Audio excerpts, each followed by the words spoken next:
Mutagenic impurities are a great threat to the mankind because these impurities can induce a cancer to the living species, and that's the reason how they must be controlled. It's very well discussed into the ICH guideline M7. As a part of today's presentation, I am going to walk you through how one can understand whether the given chemical substance is mutagenic or it is not a mutagenic with the help of very simple in vitro test, which is the AIMS test. So before we go into the details of the AIMS test, let us understand what is meant by mutagenic carcinogens. So any chemical compound which can mutate the DNA and then induce a cancer, that substance or compound is called as a mutagenic compound. So we talked about the DNA mutation. So what is meant by a DNA mutation? So DNA mutation is nothing but the insertion or the deletion and hence the interruption of the DNA and hence disruption of the DNA is called as the DNA mutation. And then how one can understand whether the chemical substance under investigation is a really mutate the DNA, and this can be assessed with the very simple in vitro test which is invented by AIMS. And in today's presentation we are going to discuss about how one can undertake the AIMS testing and then conclude whether the compound is mutagenic or it is not a mutagenic. So let us go into the details with the presentation now. So to conclude the mutagenic power of the chemical compound, we need to have a strain of the bacteria which is called as the axotropic bacteria.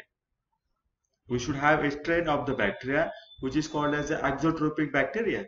Now this class of bacteria, axotropic bacteria, need histidine for the growth.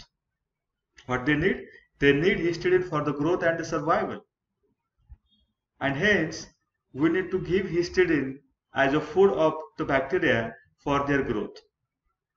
But they doesn't have a capacity to reproduce histidine by themselves. So the moment the external histidine gets depleted, the moment the histidine available gets entire vanished, the bacteria colony starts depleting. And once the entire histidine gets over, you will not observe any colonies of the auxotropic bacteria like Salmonella typhimurium. So one thing is very important to understand, that this class of the bacteria, they need histidine for the growth, but they do not have capacity to reproduce histidine by themselves. And now let us understand step by step how to proceed with the AIMS test. So to understand the mutagenic capacity of the chemical substance, we need to take a class of axotropic bacteria such as Salmonella typhimurium, right?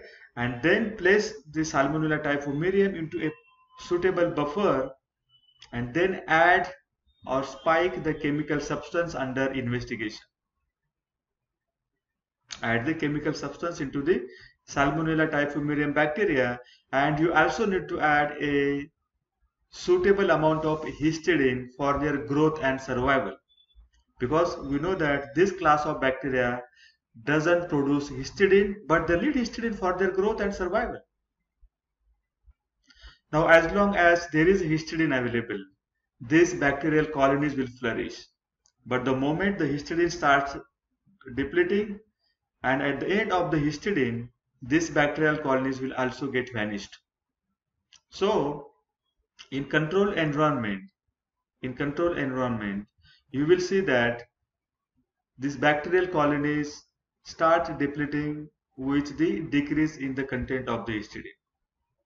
Now this is the normal life of the Salmonella typhimurium.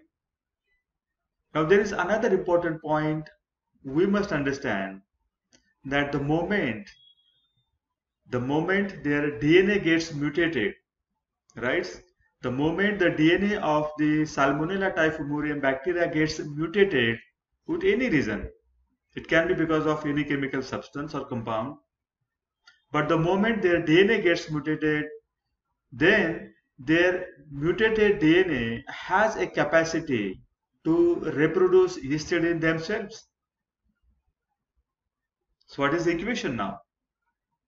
The Salmonella typhimurium bacteria having mutated DNA has a capacity to reproduce histidine, which is required for their growth and survival. So in case if the chemical compound under investigation has a power to mutate the DNA, what is going to happen? Can you see the Salmonella typhimurium bacteria flourishing, or can you see the colonies of the bacteria depleting? Of course, once the chemical compounds induce once the chemical compound mutates the DNA of this bacteria, and as we know that now they will have a capacity to reproduce the histidine by themselves, and they will not be dependent on the external histidine for their survival and growth. So the colonies of this bacteria will start ever flourishing. So rather than seeing the depletion in the number of colonies, once their DNA gets mutated, you will see the number of colonies getting increased. And what this indicates then? This indicates that the chemical substance under investigation is a mutagenic. Why mutagenic? Because we can see the number of colonies flourishing at the end of the study. And when the colonies can flourish, the bacterial colonies only can flourish if their DNA gets mutated. Because now once their DNA gets mutated, they have a capacity to reproduce histidine by themselves, which is required for their growth and survival. Otherwise, in normal life, this bacteria does not have a capacity to reproduce histidine, and they dies the moment the external available histidine gets depleted or over. So this is how the Ames test works. So if you found the number of colonies increasing at the end of the study, your test is called as a positive test. So the chemical substance under investigation is what? Then claimed have a capacity to mutate the DNA, and hence it is called as now the mutagenic carcinogen. And if there are no colonies observed, right? If there are no colonies observed, this indicated that the chemical substance have not induced mutation into the DNA of the bacteria, and as their DNA did not got mutated, they did not got the capacity to reproduce the histidine, and hence as they did not reproduce histidine, their colonies got depleted. So this is very simple principles on which the Ames test works.